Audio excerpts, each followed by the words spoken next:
Thank you very much. Thank you, everyone. Welcome to my very esteemed panelists. I'm Catherine. I lead the APAC Agency Development and Marketer Education team at LinkedIn. That means we are the team across the region, and we have Santosh and the team from India here in the room who lead LinkedIn's partnerships with media agencies, creative agencies, all of the agencies in our ecosystem. I'm really happy to be here today, and we're very happy to be a co-sponsor of this event. I'm going to ask each of my panelists, just to break the ice and get us started, to introduce themselves briefly in their own words and tell us one thing that is not on their LinkedIn profile, because we always ask that at LinkedIn. So I will give an example. You've heard who I am. One thing that's not on my LinkedIn profile is that I like to lift weights. And the weights I'm lifting are getting heavier all the time, and that is... my body is not getting lighter all the time, but that's okay.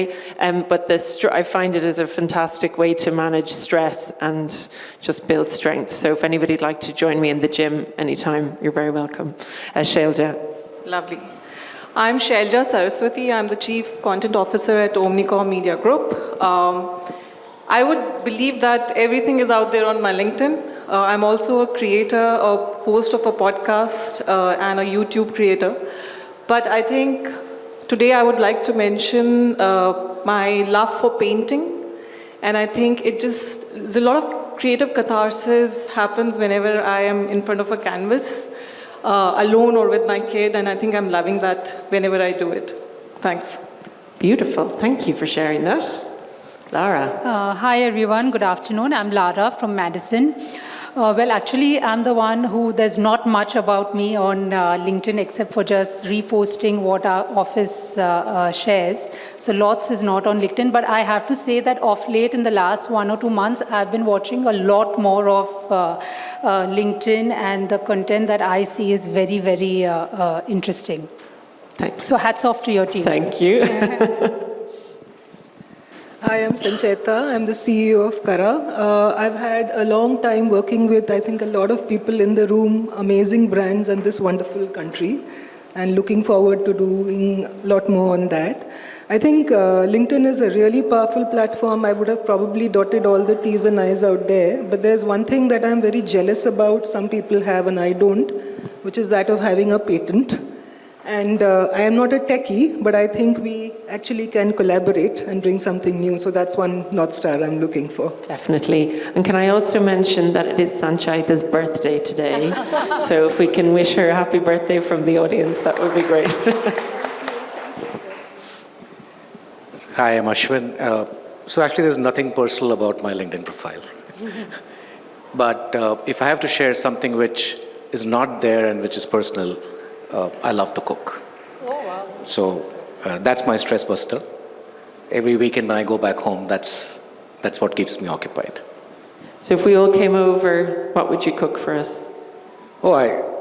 My go-to is usually South Indian. So yeah, that's what usually I specialize. Thank you all. Thanks so much. So we've got a really great topic to talk about this morning, or this afternoon as it is now, the future of creative collaboration in media. So we're going to be covering how brands, agencies and media platforms can collaborate to drive innovation, the role of cross-industry partnerships in fostering creativity, and speculating a bit on what the future holds for integrated campaigns across traditional and digital media, as well as some lessons learned. We wouldn't have such an amazing panel of experienced experts and leaders from the industry without getting to tap into some of their lessons. I've worked across all sides of this equation. I think I started out life as a client on the marketing side, many years on the agency side, and I've worked at Facebook and now LinkedIn. So it's certainly a topic, how to foster this collaboration as the industry continues to expand, I'm really interested in. So hearing from you all on how it's playing out today, where it's going, especially here in the India context, is going to be fantastic. So I will start with this one. In today's media landscape, has collaboration among brands, agencies and platforms changed? And what trends do you see shaping the future of these partnerships? I guess, first of all, if anybody doesn't feel it has changed, you can tap out of this question now.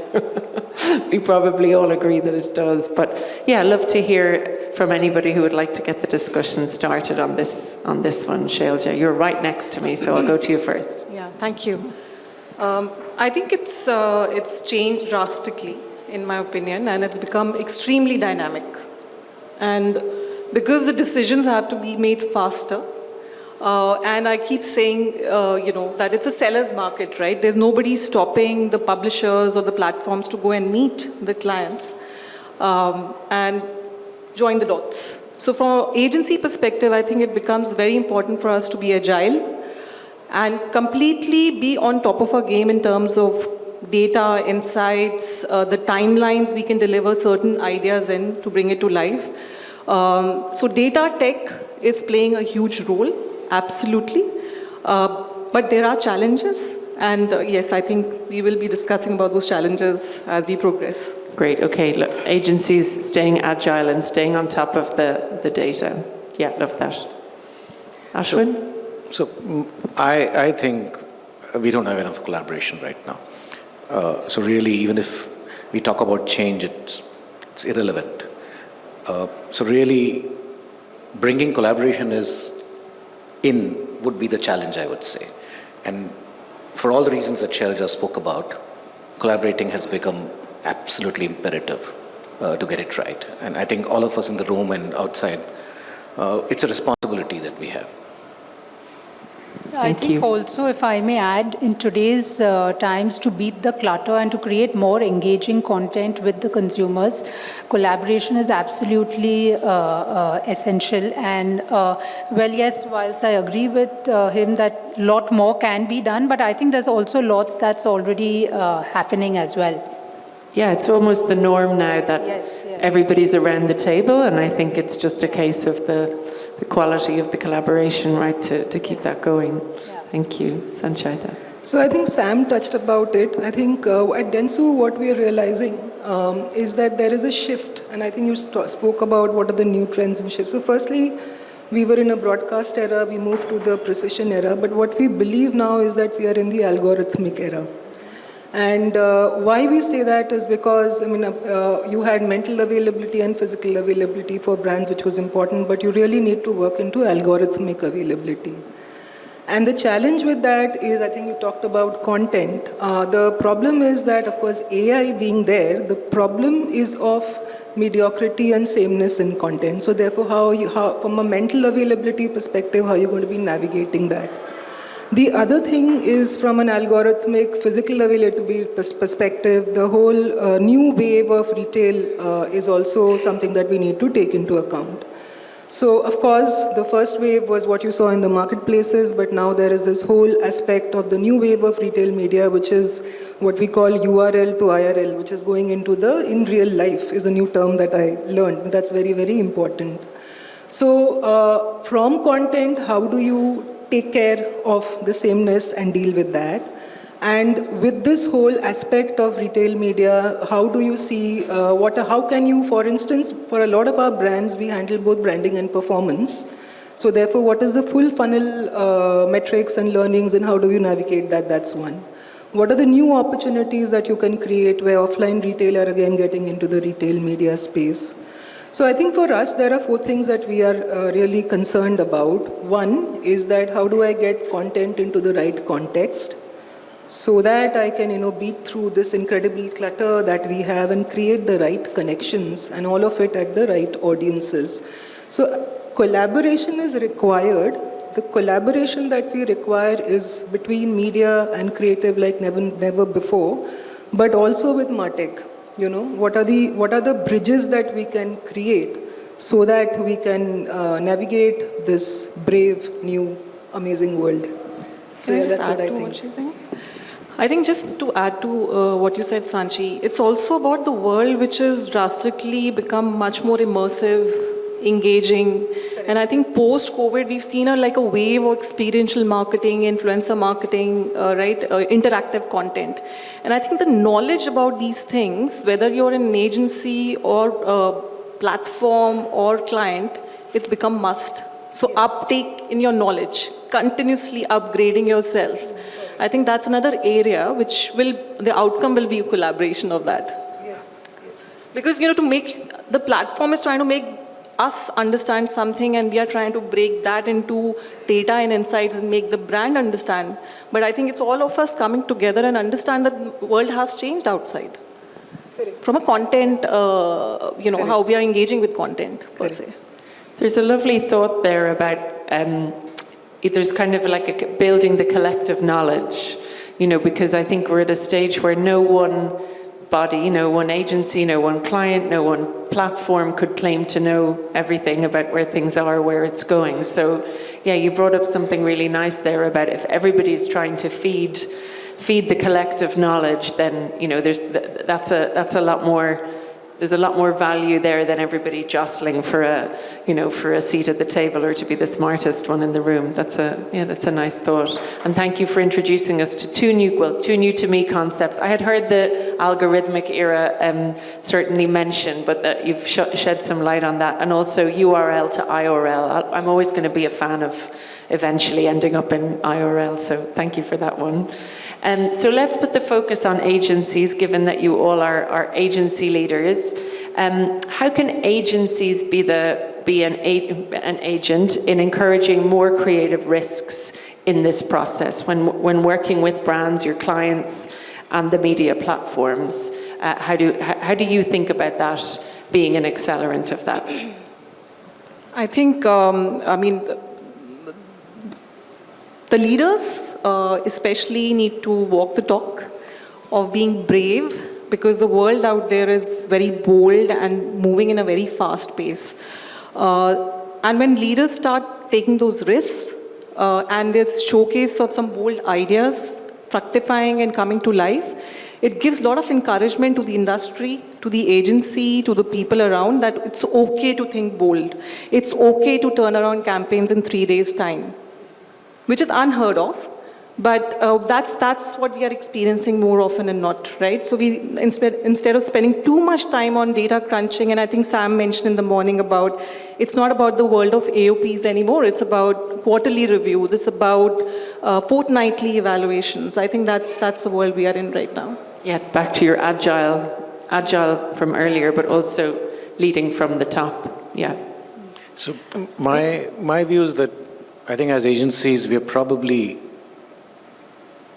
perfectly placed to drive this collaboration. There's an insight of the brand and its objectives. There is a deep insight on platforms, publishers, partners, and from there, the access to audience data. And I think all of us work with large entities where the creative and the media is getting joined at the hip slowly. So we're coming back together again. So from that perspective, I would say agencies, and probably media agencies in particular, are absolutely the best place to really drive this collaboration. And like I said earlier, do we see this as a responsibility and do it intentionally? Or is it a campaign which is an exception, which is an example of a collaboration? I think it needs to happen as a process. It needs to happen intentionally. And that's when we'll see magic coming out of it. Thanks, Ashwin. I think what we need to do is basically create coalitions. So from the agency's perspective, I think it's very important that we truly understand what is possible on platforms. I remember at one time we used to have these exchange programs where we used to send people from one part of one department to another, one city to other. But I think it's time for us to do exchange programs, the platforms, because we truly need to understand what is possible. I think for the platforms also, we need your help in coming forward, because we're talking about the quarterly gains. So is this innovation, is this opportunity that we are sharing, is it truly creative? That is one. What is the gain that is there for the brand? Is it incremental or is it significant? And sometimes it is easier, particularly because we are so used to the startup era now, is that what are the small experiments that we can do, learn from them, and then move forward so that we can do more. So I think that's how we would, and I believe that obviously agencies are very, very important because we kind of sit at the center of all of this. I think that last point, if I can just add, because you hold the purse in a way, and to set aside that budget for pilot projects, Yes. plot interesting innovations, it's our responsibility to set that aside, and then that's where the boldness will come from. Let's go for it, right? I think for me, nothing works like success. So I think if we can encourage the advertiser as well as the platforms to work out a small, like a pilot, she said, and that does extremely well, then you've got to convert in the client for life. They are going to invest more and more larger outlays in the same platform. So I think having small successes early on always work and do wonderful for any sort of form of collaboration. And it's also, just to add to what you're saying, it's also about celebrating your success. And I think as an agency, I don't know, we as a challenger, sort of in a space we are right now, we just forget to celebrate enough and even to file for those awards and those forums, because there's so much happening. Yeah. But in terms of the outcome, only a little is visible. So I think that's also our responsibility to showcase it enough. True, true. Okay, coalitions. I love that idea. Identifying the areas to experiment in, the opportunities to experiment, because there's definitely, we're in a mature stage now where most platforms will have a role on a media plan if it's the right fit for the brand. So we're not, that's not the fight anymore. But I think everybody needs to own the responsibility to make sure that things are being measured, because I think still that sometimes that, let's do a first, or the idea comes first. But I think if everybody takes responsibility in this coalition for saying, is it the right fit for the objectives? And also, how will we know when it's a success? Because if everybody in that coalition is aligned on this is what success looks like for this particular objective, this particular client, then we can then celebrate those as they come. We're back to the coalition alignment. It's really important, this for this next stage of collaboration. Great. Okay, I love to get to challenges. I love to get to some real talk. I've been on, as I said, all sides of the table, so no offense. No offense will be taken. But yeah, what are common challenges when working with partners? And I think of any type, but probably platforms outside of the agency client landscape are the ones that would be top of mind here. What are common challenges? We've tipped on one or two, and what can we do practically to make the collaboration smoother? Lara is ready to go here, so I want to go straight to Lara. I think for me, one of the challenges would be for the platform to understand the brand better and come up with customizable solutions that work for the brand, not just trying to sell what they want to sell. So I think that becomes, that's one of the key challenges. Many times, I say this with caution, we find more that international platforms, they are very rigid and don't want to, customize solutions as easily as maybe the local platforms want to. Every time we get pushbacks that no, that can't be done, or that's our global policy, or the decision is taken outside of India. So, there's not much that can be done. So those are the few challenges that I see. Yeah, that's a really important one to acknowledge, and I think in the quest for scale and scalable solutions, that is something that can be encountered. But I would say where you started, nobody in this room can be without that objective to really understand the brand's perspective. So whether you're in an agency looking to work with a brand, at a platform, or a publisher looking to kind of develop your business, understanding the brand and their objectives is never time that is going to be wasted, because it improves the quality of the solution. Right? Thank you for flagging that. Anybody else? I think platforms, the help that we require from you is actually for more of inspiration. And a lot of times when, when we sit together and we've discussed and we say, hey, this is something that we really need to do. Now, taking that inspiration and taking it to the last person in the team, like Shailja said, we're so busy that we finished one and we've gone on to the other. So half the time we really don't know what is possible, or we're not exploring. We're not trying to do what has not been done before. you know. So that part, how can platforms come together and how can we jam together in being able to do these things I would say that from the enjoyment perspective and the ability to achieve more is something that would be quite helpful for us. I think for That's me, great. Who doesn't love a bit of inspiration? We could all do with more. Inspiration. my view is that I think I would call it inside out first. How much do we trust a platform and how much do we share with a platform and how much do we include a platform into a conversation and an opportunity or a business goal that we want to achieve for a client? My experience has been that when we cross this line, platforms usually reciprocate and they come back with inspirational stuff at times. But they usually reciprocate warmly and they open up a lot more than if we just prescriptively say, can you do this for me? Correct. So I think it goes back to some of what we spoke about earlier and the coalition example that you gave. A coalition will have to be built on trust. And I think the moment we bring trust in and we're able to share with platforms what we're trying to achieve for a client, 90% of the times you'll get there. I think just one thing that I wanted to say is that we're talking about agencies and platforms. I think a coalition of platforms is what is required also. Because I think one of the challenges that we have that we're doing something here or we're doing something here, but the client or the brand can't see them in silos.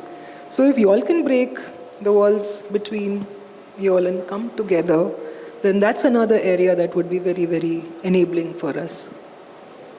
That's a great point. I think, we at LinkedIn, me personally, I think we would always advocate for an open, thriving ecosystem. I think there's enough, we think, particularly in the economy that we're sitting in right now, there is enough opportunity for everyone. And I think if you put the objectives of the brand first,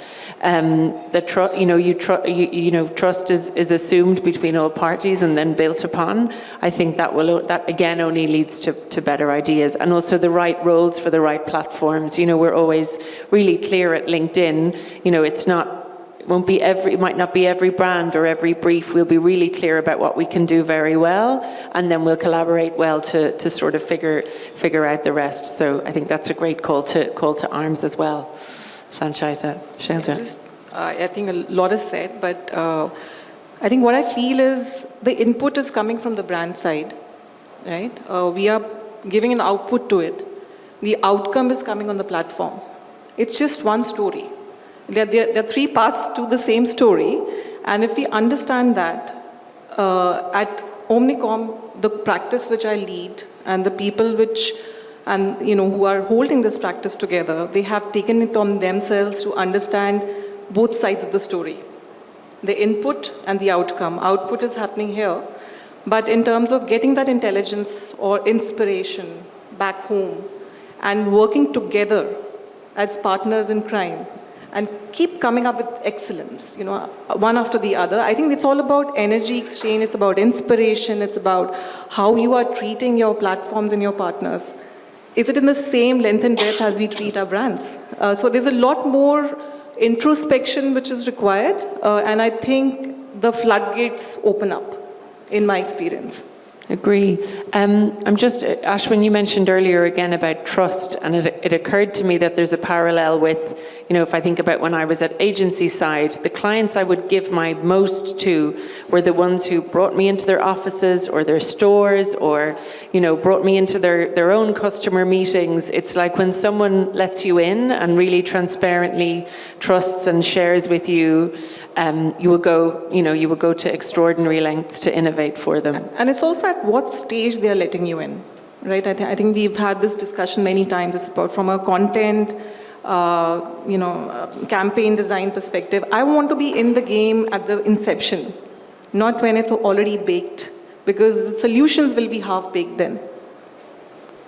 Definitely. Frustrations abound, I think, for all parties in the process when, you feel like you've been too late to the table when decisions have been made. Just to build on this topic, because you're all leaders within your own agencies and within the industry, how do you foster or train that within your teams, this ethos of better collaboration? You talked a bit about recognition and celebrating the successes.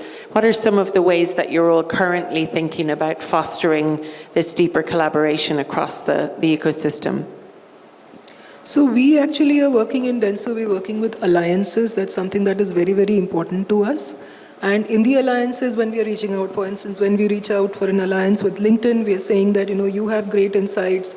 How can I take Denso Marketing Cloud? How can I take your APIs and then, and do more with that? So that is something that we are doing from the partner ecosystem. And with our teams, it's about how can we get together, how can we talk together, and probably cross-pollination isn't something I may be doing on my brand, my client. It may be a completely different category, but there is something to learn for. There's a lot more that we need to do in that place. But these are the two things that we are doing to take this. Alliances and learning and a lot of sharing internally. Yes. Great, Yes. thank you. Yeah, please go. Okay, so one more thing to add to what Sanchita said is also by calling these platform experts to our offices, to our conferences, and allowing them to share what's the best in class work that they have done. Also, it's the whole thing of, I think she mentioned inspiration. So I think that also helps, apart from what she mentioned about celebrating successes and awards and all that, always gets everyone on a high. Great. I think it's in every agency or group dynamic, we do have certain clusters of categories which we are familiar with, right? And I think that's the piece which requires exchange in terms of best-in-class use cases, which we can then use to kind of, go within the same category to different clients. And I think that we've seen very successful at our end. Like when we do that cross-pollination, there's inspiration in the same category of clients and they get inspired, whether it's, in our case, whether it's premium luxury clients or it's automobile portfolio. If you've done something very clutter-breaking, for example, recently we just launched Skoda Kailak with Rohit Shetty. The whole launch was done in a way of a movie release. Otherwise, if you look at launch films or how car brands generally do, it's obviously there's one event, customer engagement, media drives. But when Singham is released in the big screen and you have Kailak launching a film with Rohit Shetty, it's pop culture. You're getting into people's mind. And the output was great because again, we looked at all the checklists in terms of the input, the output, the outcome, everybody was aligned and it just happened very fast. Sounds awesome. I think, the client is at the center and it's the origin of what we do and why we exist. And I spoke about driving collaboration intentionally and being able to repeat it. And for us, that starts with what we call as a client experience framework. That's the blueprint of what we want to do for the client. And then that drives who are we going to work with, internally, externally. In my experience, if we need to replicate this, it has to be a process. I know people hate process. But I come from doing 20 years of only process and nothing else. So for us, if you don't have process to replicate and to drive this collaboration, we will have one-offs. We will not be able to create magic otherwise. I think a process is what will make a difference. Go ahead, sorry, go ahead. Yeah, just true that completely. I think the magic ingredient is process. Because sometimes when you feel like all the three parties are helter-skelter, they're lost, and somebody comes and says, okay guys, process is missing, maybe a Gantt chart is required, maybe some sort of alignment, a revision or a brainstorming is required, that's it. So somewhere I do agree in the run to the race, to the end of the race, we do forget the process at times. Ideally, a measurement framework attached to the process. And I will speak from a my years on the media platform side, nothing brings more joy to your heart than when the agency will tell you that actually we have a specific client in mind or a specific industry in mind for this inspiration session, because it means we can really tailor it, really be useful. Or when the agency says, this is part of X process, because I think without that process, well-intentioned collaboration doesn't necessarily get to as productive a conclusion as it could. I think one thing that we've really succeeded in, obviously, even within agencies, there are different opcos, brands, each has a different process. It becomes quite confusing. So one of the things that we've done in Dentsu is what we've called the infinity loop process. And basically, it is a standard operating system, if you may call, which looks at what is the growth strategy in terms of which are the people and what are the relationship to business outcomes that we can drive. The second part of it is looking at what are the experiences, the game-changing experiences that we can create, and ultimately what are the performance analytics and the outcomes that we are driving. So in a way, what we have is this absolute operating system that everybody is following, and that we found as something as more and more people are doing it, they're also getting to learn how to do it. There are many examples. And then you can, create a full body of work and success that we can celebrate. Great. If I'm incredibly reassured, I think if I'm a client in the room with the country's top agencies are thinking so thoroughly about embedding all of this thinking into frameworks, processes for clients, it's really, really, it's progressive, but it's also really important when we think about where things are going. So thank you all for sharing so openly. We will keep the open sharing going. I know everybody's probably really keen to hear some real examples, so that's where we're going to go next. Looking to share an example or a campaign, it can be a specific campaign or a broader example where collaboration together with different parties that we've been discussing led to something groundbreaking, what made it work. So I know you've got some great examples to share. Where would we like to start? Ashwin, shall I go straight to the end? Yeah. I think this is actually a very recent campaign, not a very large campaign, but Unilever's brand Lakme in India. It's known as a mass brand, and recently they launched a premium version of a line within the brand called Rose Bloom. And the launch itself, while it was very experiential on the ground, I think from a platform perspective, as well as the way we worked with Ogilvy, on the creative, that was truly an example of process-driven collaboration, because there were only two platforms which were leveraged. There was Spotify and then there was Snap.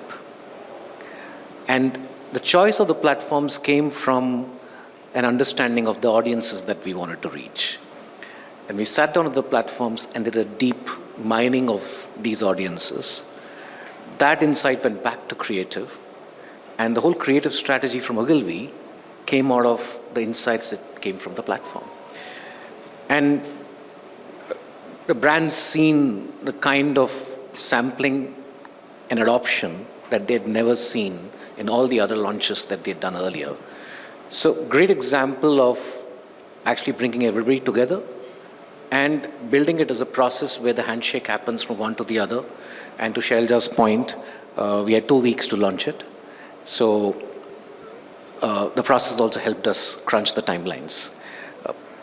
Great example, small brand, but a great example of how collaboration came in from a creative perspective. Super example. Thank you, Ashwin. Do you mean to say it was 2 weeks from beginning to launch? Wow, that's incredible. Incredible. I don't know how Sam would think about that in terms of the short term. Hopefully it had long-term results, even if it was a short-term development process. But I love the idea of, again, it's something as a platform we always want, which is, let's leverage the insights that we have, bring us to the table at a point. I'm sure Spotify and Snap were delighted to be asked to provide those insights that could inform the brief. Thank you for sharing that one. Sanchati, I'll go in order. So I think there were actually two. One that we did, where we did a partnership with the Star Network. And why this was different is because it was for our Meesho client, and it showed how you can actually use something like the Star Network to drive app downloads, opens, and transactions. and the best ever festive campaign, which is actually 40% of any marketplace's sales. So that was very interesting in the ability of branding elements to drive actual performance. That was one. The other big collaboration that we are very proud of and we just concluded was for our client Intel, which, as you would know, is into AI PCs. Everybody understands the AI PC, they've heard it, but how do you demo and tell them what is possible? So that we brought alive by a collaboration between Intel, IFP, which is the highest, the greatest creators coming together, Guinness World Records, and Kara coming in, and we created the highest ever number of AI-driven images in a given point of time.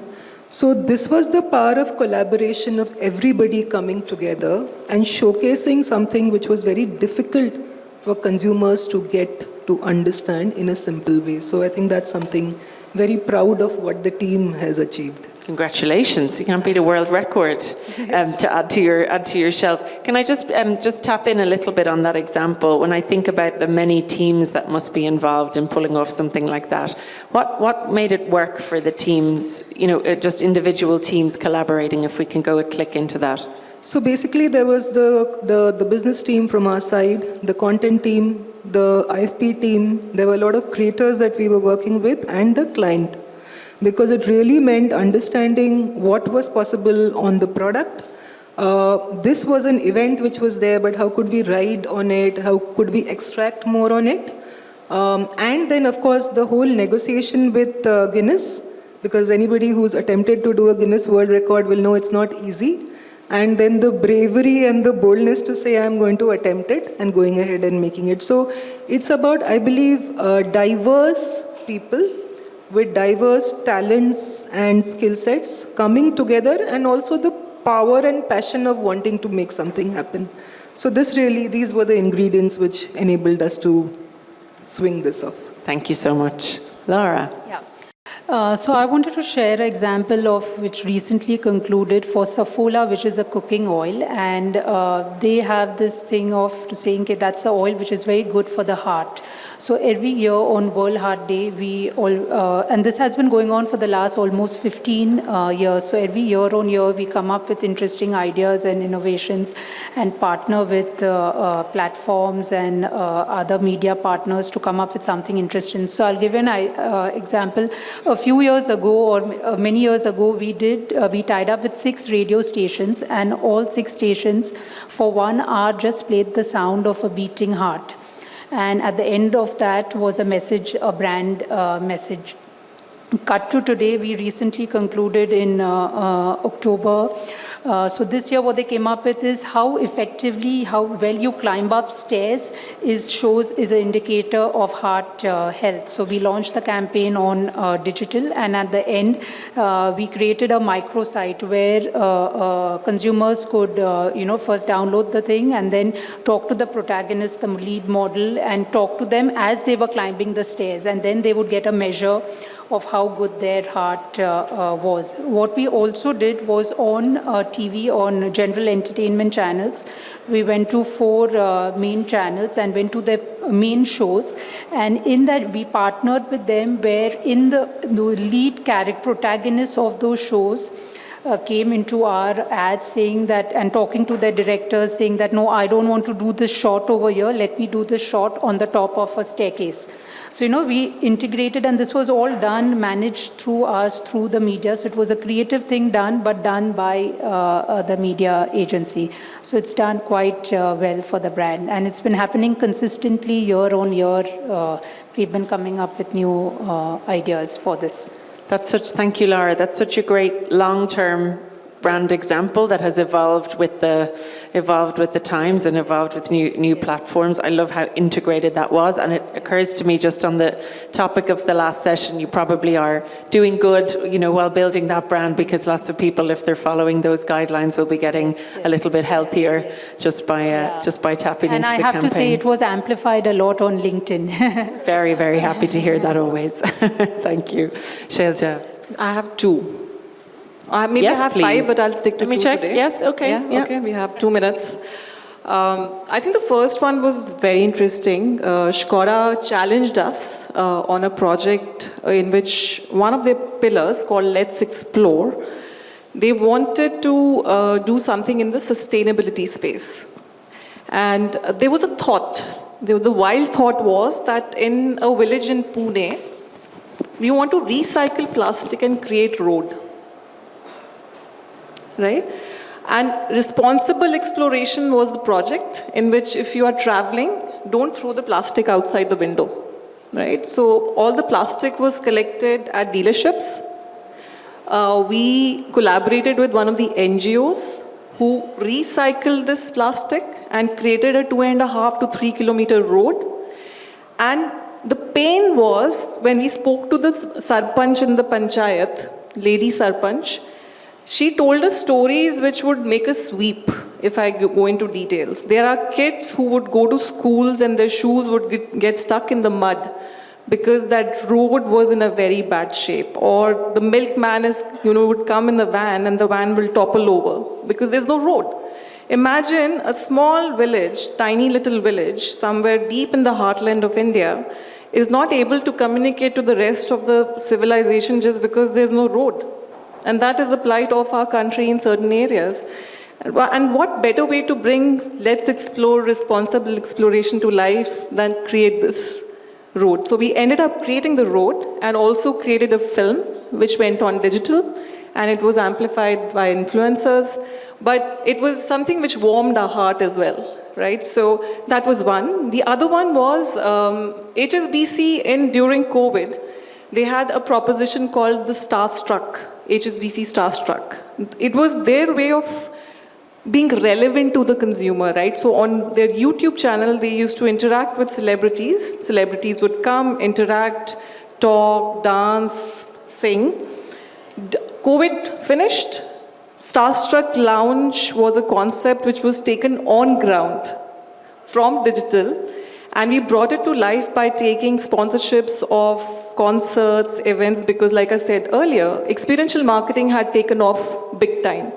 So we created the HSBC Starstruck Lounge experience by taking the first 10 rows of these concerts and giving that really money can't buy experiences to our customers. And we did it repeatedly. Red Bull Showrun, Arijit concert, Shakti concert.